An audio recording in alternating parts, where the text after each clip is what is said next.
이제 말씀 전하겠습니다. 오늘 아주 의미가 억지로 온 것도 아닌데 이렇게 딱 맞춰서 좋습니다. 제목을 읽읍시다. 예수님께서 예루살렘 성에 입성하십니다. 서원을 읽읍시다. 나사로를 살리신 예수님의 소문은 예루살렘까지 퍼져 예수님과 살아난 나사로를 보려는 사람들의 큰 무리가 베다니로 모입니다. 많은 사람이 예수님을 믿습니다. 유대 교권자들이 예수님뿐 아니라 나사로까지 죽이려 모의합니다. 참 이상하지 않아요? 주님이 뭘 잘못했어? 죽은 나사로 살리신 건 얼마나 큰 영광이야. 아멘. 많은 사람들이 예수님과 살아난 나사로를 구경하려고 그렇게 베다니까지 많이들 왔잖아 지금. 그런데 이 나쁜 놈들은 예수님뿐만 아니라 나사로까지 죽여버리려는 모의를 하고 있다. 보면 시작. 유대인의 큰 무리가 예수께서 여기 계신 줄을 알고 오니 이는 예수만 위함이 아니요 죽은 자 가운데서 살리신 나사로도 보려 함이로라. 대제사장들이 나사로까지 죽이려고 모의하니 나사로 가닥에 많은 유대인이 가서 예수를 믿음이로라. 정말 시기와 못된 마음이라 이 말입니다. 그런데 주님은 어떻게 하셨어요? 그러나 예수님은 최후 승리의 입성을 하십니다. 그것과 상관없이 주님은 주님의 일을 하시는 겁니다. 1번 베다니 향연 다음 날 예수님은 예루살렘 성을 향하십니다. 베다니 향연 아시죠? 베다니 전체의 잔치가 벌려졌고 그거는 문둥병에서 나은 사람의 집에서 했는데 마리아와 마르다는 거기 가서 음식을 준비하고 기쁨으로 잔치를 벌리게 된 그곳에서 특별히 마리아가 나디왕을 깨서 쥐머리부터 시작해서 발까지 적시고 뿌리고 머리털을 풀어서 발을 닦아드렸던 이 사건 말이에요. 엄청난 향연입니다. 예수님이 말씀하셨어요. 이 여인이 한 일이 내가 전파되어지는 어떤 곳에든지 이 여인이 한 일도 증거되리라. 그렇게 지금도 증거되고 있지 않습니까? 벌써 지난주하고 올해 2번이나잖아 내가. 그러니까 일생을 통해서 목사님들이 이 마리아의 이 행위를 최하 20번, 많이 하면 200번도 설교한다는 거예요. 일생에 하나님 주님이 하신 대로 하시면 되는 거예요. 그죠? 그래서 가로치 1번 이날은 주일날이며 훗날 종려주일이라 부릅니다. 12절을 읽읍시다. 그 이튿날에는 명절에 온 큰 무리가 예수께서 예루살렘으로 오신다 함을 듣고 2번 종려나무를 흔드는 것은 존경과 기쁨을 표현합니다. 종려나무는 이제 팜추리라고 하는 건데 팜추리도 종류가 한 10가지 돼요. 근데 아주 가장 아름다운 이 종려가지는 그 로얄 팜이라고 하는 나무입니다. 그건 아주 고급 나무인데 못도 안 들어가요. 철은 녹이나 쓰지 이 나무는 절대 100년이 돼도 변치 않는 그런 그 나무인데 그 가지가 아주 예뻐요. 그걸 막 흔드는 거예요. 근데 성경에 이 종려가지를 흔들면서 사람에게 하는 건 아주 최대의 영광을 올리는 거예요. 기쁨과 그리고 존경을 신뢰를 표시하는 모습입니다. 두 군데만 설계. 초막절이라는 때 이 종려가지를 흔들어요. 시작.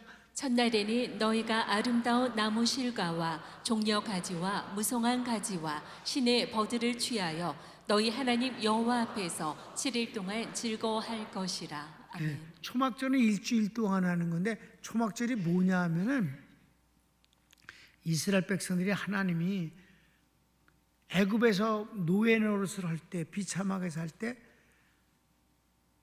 10가지 재앙을 애굽인들에게 쏟아부으며 그러나 유대인들에게 유월을 시켜주셔서 어떤 해를 받지 않게 하시고 마침내 승리로 출발해서 홍해를 갈라지게 하시고 광야에 나와서 생활할 때 금방 통과하는 게 아니라 40년간이나 광야 생활을 하게 하시면서 훈련을 받게 하셨습니다.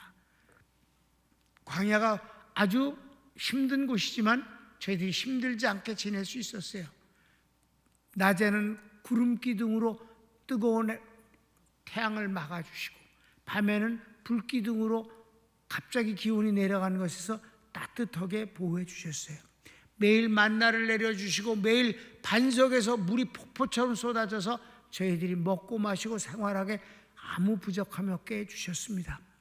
메추라기를 날려보내서 저희들이 고기를 마음껏 먹게 해주셨습니다. 시편을 보면 그들의 신이 떨어지지 않았다고 하셨으니까 하나님이 어떤 방식으로 주셨는지는 모르지만 모든 생활이 불편치 않게 보호해 주신 거예요. 그 하나님의 광야 생활에 하나님의 은혜를 잊지 않기 위하여 좋은 집을 놔두고 광야에 들어가서 그렇게 초막을 짓고 적당히 그 나무로다 풀로다 엮은 초막을 짓고 텐트처럼 짓고 일주일을 지내는데 불편함을 감수하지만 더 기쁨, 하나님이 우리를 그렇게 인도해 주셨다, 보호해 주셨다, 특별한 민족으로 역사해 주셨다는 걸 잊지 않으려고 하나님께 이 종려가지를 흔들면서 찬양을 불렀다는 얘기입니다. 아멘. 우리가 주님이 나를 구원하신 것을, 구원 그 하나만이라도 우리는 하나님 앞에 항상 종려가지를 마음으로부터 흔들어야 될 줄로 믿습니다. 또 한 가지는 요한계시록의 7장에 나오는 것인데 14만 4천 명의 유대 민족을 다 구원하시고 그 다음에 이방인들을 구원하실 때 그 이방인들이, 유대인도 아닌 이방인들이 구원받은 것을 인하여서 종려가지를 흔들면서 그 구원을 찬양하는 얘기가 나와요. 요한계시록 7장입니다. 시작. 이 일 후에 내가 보니 각 나라와 족속과 백성과 방언에서 아무라도 능히 셀 수 없는 큰 무리가 흰옷을 입고 손에 종려가지를 들고 보좌 앞과 어린 양 앞에 서서 큰 소리로 외쳐 가로되 구원하심이 보좌에 앉으신 우리 하나님과 어린 양에게 있도다 하니. 아멘. 이거 복음성가에 나오는 가사잖아요. 그러니까 이방인들, 유대인도 아닌데 이방인 가운데서 하나님이 택하신 백성들이 구원을 얻은 것을 이렇게 찬양을 하더라 이 말입니다. 그래, 지나갑시다. 다음. 예수님을 메시아로 기대하고 왕으로 대우하며 구원을 바랍니다. 13절 말씀 보겠습니다. 종려나무 가지를 가지고 맞으러 나가 외치되 호산나 찬송하리로다. 주의 이름으로 오시느니 곧 이스라엘의 왕이시여 하더라. 여기서 호산나라는 단어는 이런 뜻이에요. 주여 이제 우리를 구원하소서. 그동안 기다리고 기다렸습니다. 당신이 바로 메시아가 아닙니까? 이제 우리를 구원하소서. 이때 메시아는 정치적 메시아입니다. 쉽게 말해서 로마로부터 유대가 자유로운 나라가 되고 독립된 나라가 되기를 그렇게 해주기를 바란다는 그런 의미로 왕이라고 부른 것입니다. 자, 그 다음 어린 나귀를 타십니다. 주님이 예루살렘 입성하실 때 애미와 새끼 둘 끌고 왔는데 주님이 새끼 나귀를 타시는 거예요. 1번.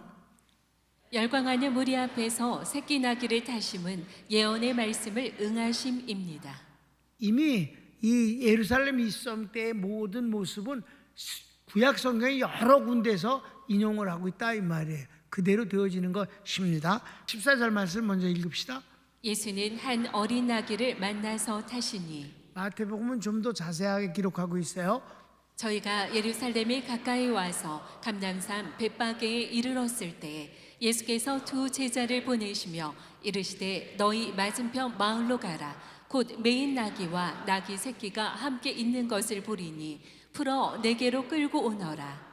만일 누가 무슨 말을 하거든 주가 쓰시겠다 하라. 그리하면 즉시 보내리라 하시니 이는 선지자로 하신 말씀을 이루려 하심이라. 일러스되 아멘.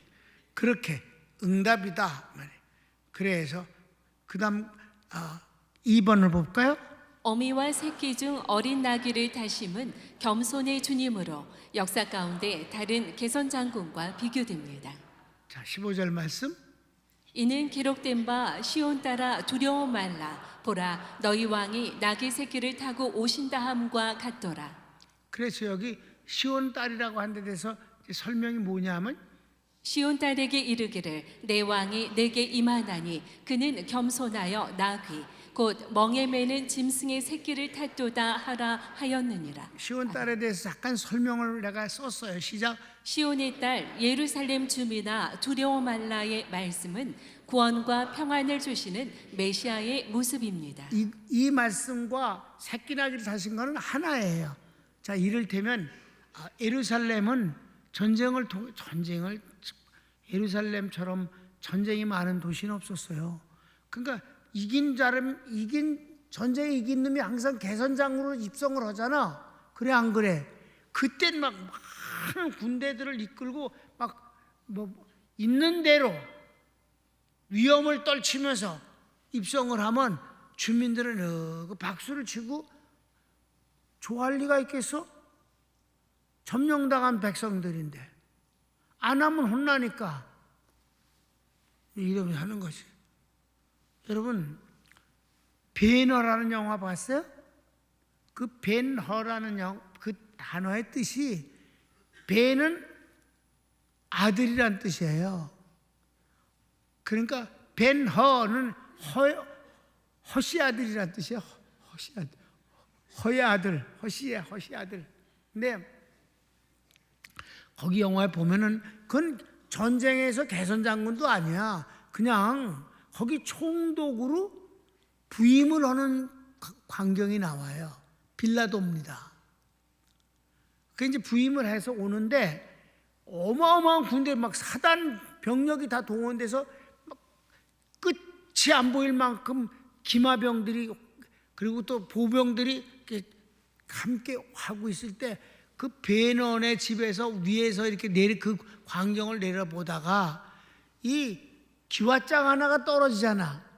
어떤 영화는 기와장이 떨어지고 어떤 영화는 화살을 쏘는 놈이 또 하나 있어. 영화가 달라, 그지?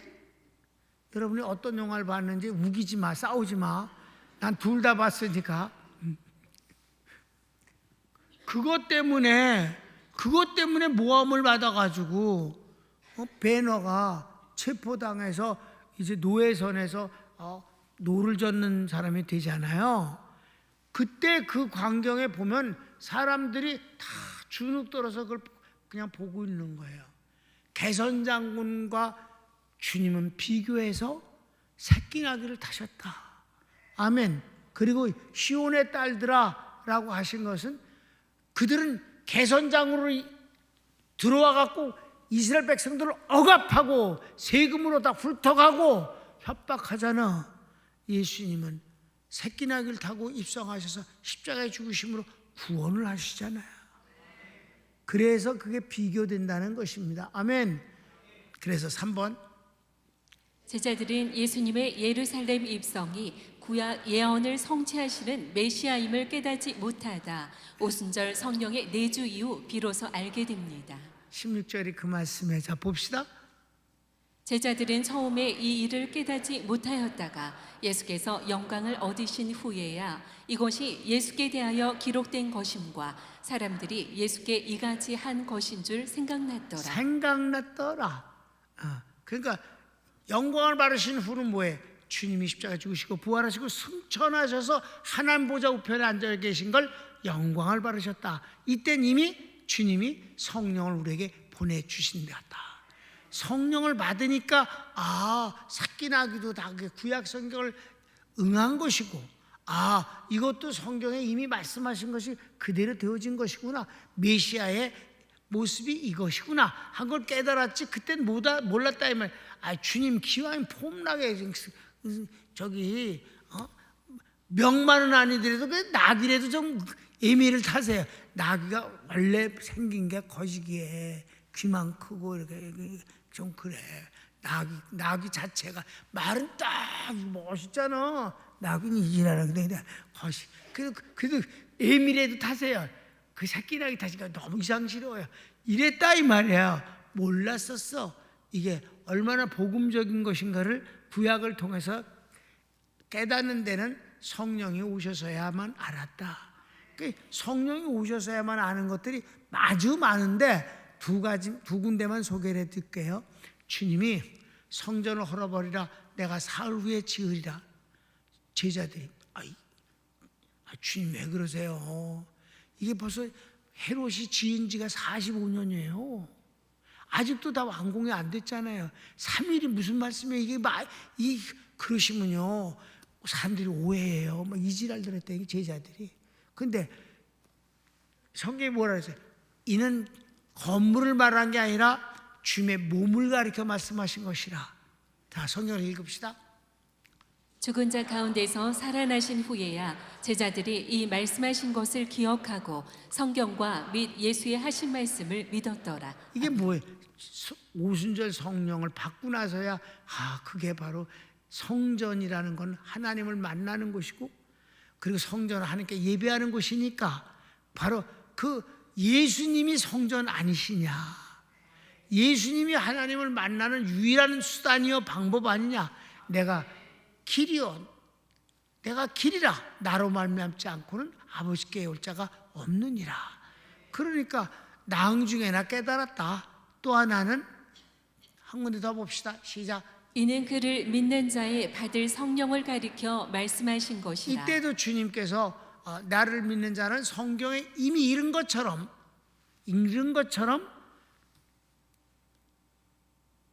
생수의 강이 그 배에서 흘러나리라. 이는 저희들이 받을 성령을 가리켜 말씀하신 것입니다. 그 다음에 시작. 예수께서 아직 영광을 받지 못하신 고로 성령이 아직 저희에게 계시지 아니하시더라. 아멘. 주님이 그런 말씀하시니까 우리도 성령 충만해서 일하지 않습니까? 다윗이부터 시작해서 모든 선지자들이 다 성령에 의해서 일하고 사사들도 다 성령으로 말미암아 기적을 역사하지 않았습니까? 그런데 아무도 안 계시다고 말씀하시면 그건 무슨 말씀입니까? 내주와 충만은 다른 것이다. 오순절날은 내주하시는 성령을 가리켜 말씀하신 것인데 그들은 깨닫지 못했다. 근데 나중에 오순절이 내주하시고 나서 그때 말씀하신 건 충만을 말하는 게 아니라 영원히 계시는 내주를 뜻하는 것이로구나 깨닫게 됐더라, 이 말이죠. 한 군데만 더 볼까? 저희는 성경에 그가 죽은 자 가운데서 다시 살아나야 하리라 하신 말씀을 아직 알지 못하더라. 예수님이 부활할 때도 얼마나 주님이 부활하실 것을 말씀하셨는데도 불구하고 예수님의 부활을 안 믿어.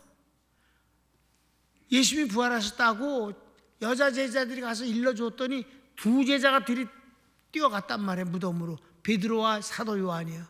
그런데 주님 이미 안 계셨어요. 천사가 대신 앉아 있었어요. 너희가 왜 여기서 예수님을 찾아? 이미 부활하셨느니라. 너희보다 먼저 갈릴리에 가 계실 거다. 이렇게 말씀하셨다, 이 말입니다. 그래도 못 알아들었대. 예수님이 살아나셨다고? 이랬다. 성령이 내주하시는 게 이렇게 중요한 거다. 아멘. 네. 그다음 큰 3번. 예수님에 대한 열광은 나사로를 살리심에서 비롯됩니다. 이게 아주 중요한 거는 이런 어마어마한 베다니의 향연을 비롯해서 이렇게 입성하실 때 수많은 사람들이 호산나라고 외치고 아우성 치는 게 무엇 때문에 이렇게 됐느냐 이 말이에요. 주님이 나사로를 살리셨기 때문이다. 나사로를 살리신 사건이 없었으면 이런 일이 일어나지도 않는다. 그러니까 여러분, 얼마나 예수님의 그리스도 사역의 기적은 필수다. 기적이 없으면 주님은 메시아도 아니시다. 그래서 말씀 그러는데 옳다. 예수의 말씀을 강조하는 건 두말할 것도 없다. 그러나 말씀만은 아니다. 하나님의 말씀이 되기 위해서는 하나님의 역사하심이라는 일이 필요하고 그것은 기적이 있어야 된다. 말씀을 통해서 기적이 일어나고 기적을 통해서 말씀이 하나님 말씀이로 되는 것이고 예수님이 메시아가 증명되는 것입니다. 기적 없이는 안 되는 겁니다. 아멘. 그래서 이 말씀을 통해서 일어난 것이 어땠어요? 1번 보면 최고의 예우로 환영합니다. 그래, 성경을 봅시다. 나귀와 나귀 새끼를 끌고 와서 자기들의 겉옷을 그 위에 얹음에 예수께서 그 위에 타시니 무리의 대부분은 그 겉옷을 길에 펴며 다른 이는 나무가지를 베어 길에 펴고. 아멘. 2번 메시아에 대한 기대와 환영입니다. 이 아우성 치는 게 나사로를 살리셨기 때문에 이어지는 일이다 이 말이에요. 계속 봅시다. 앞에서 가고 뒤에서 따르는 무리가 소리질러 가로되 호산나 다윗의 자손이여 찬송하리로다. 주의 이름으로 오시는 이여 가장 높은 곳에서 호산나 하더라. 그래, 이런 어마어마한 환영에 흥분된 아우성이 일어나는 것, 나중에는 예수님을 죽이려고 했던, 나사로까지 죽이려고 모의를 했던 놈들이 뭐라고 그러는지 알아? 다 틀렸어야. 끝났어. 봐봐, 끝났어. 이거 헛된 짓이야. 우리가 하는 짓은 이랬다 이 말이에요. 근데 낭주에 봅니다. 3번을 봅시다. 3번. 열광하는 군중의 중심에는 나사로를 살리실 때 함께 있던 사람들이 증인으로 외치고 다른 사람들은 이들의 증언을 듣고 함께합니다. 그렇습니다. 나사로를 살리실 때 같이 현장에 있었던 사람이 막 소름 돋지 않았냐 이 말이야. 응? 썩어서 냄새가 나는 나사로가 걸어놓아서 이걸 풀었다. 어마어마한 이런 일이 있는가? 아우성을 치면서 그 현장에 있던 사람들이 막 흥분을 해서 떠드는 것 때문에 예루살렘 전체가 들먹거리지 않았느냐. 아멘. 성경은 뭐라고 기록했는가 봅시다. 나사로를 무덤에서 불러내어 죽은 자 가운데서 살리실 때 함께 있던 무리가 증언한지라. 이에 무리가 예수를 맞으면 이 표적 행하심을 들었음이러라. 표적 때문이다. 여러분, 그러니까 여러분 어때? 예수님 되시는 건 이 기적 때문이다. 말씀 때문만이 아니다. 말씀은 아주 기본적이고 중요한 것이고, 이 말씀이 능력으로 나타났을 때 말씀은 하나님 말씀으로 바뀌어지는 것이며, 이 말씀을 하신 예수님은 메시아가 되시는 것이다. 기적이 없으면 아무것도 아니다. 마지막 4번. 바리새인들이 자포자기하며 절망합니다. 이미 말씀을 드린 대로 그렇죠? 이들이 예수의 입성 때 이 분위기에서 예수를 죽인다고? 끝났어. 닥쳐. 너희들이 맞아 죽어. 돌에다가 이 사람들한테 돌 들어봐. 너희들이 죽어. 이걸 자기끼리 했다 이게야. 시작. 예수를 죽이려는 계획은 쓸데없는 짓이다. 온 세상이 예수를 쫓지 아니하는가. 성경을 읽읍시다. 바리새인들이 서로 말하되 볼지어다 너희 하는 일이 쓸데없다. 보라 온 세상이 저를 쫓는도다 하니라. 아멘. 절망하고 자포자기한 거예요. 이럴 정도로 예수님의 그 입성은 아주 굉장했다. 그런데 결론을 읽읍시다. 예수님의 예루살렘 입성은 메시아의 입성입니다. 다만 예수님이 메시아 되심은 십자가의 죽음으로 이루어집니다. 그들이 이렇게 아우성을 쳤지만 예수님은 십자가를 향해서 가시는 겁니다. 개선장군이 아니라 그분은 담당하러 가시는 분이며 그의 죽음이 우리의 구원의 방법이 될 뿐입니다. 손을 모읍시다. 사랑하는 여러분, 하나님이 여러분의 주님이심을 우리는 실감합니다. 그러나 죄만 용서하신 게 아니라 지금의 생활 속에서 아픈 것도 치료해 주시고, 가슴 아픈 것도 위로해 주시고, 힘든 것도 반전시켜 주시고, 이게 바로 부활하신 주님이 우리를 위해서 지금도 일하시는 그리스도이심을 믿으시기 바랍니다. 우린 이론을 통해서 예수님을 섬기지 않습니다. 나를 사랑하시는 그 사랑, 나를 향해서 일하시는 그의 능력, 기적을 통해서 주님을 우리도 편되어서 사랑하고 섬길 뿐입니다. 그 주님을 사랑합니다. 다 같이 주여 한번 부르기도 합시다. 주여.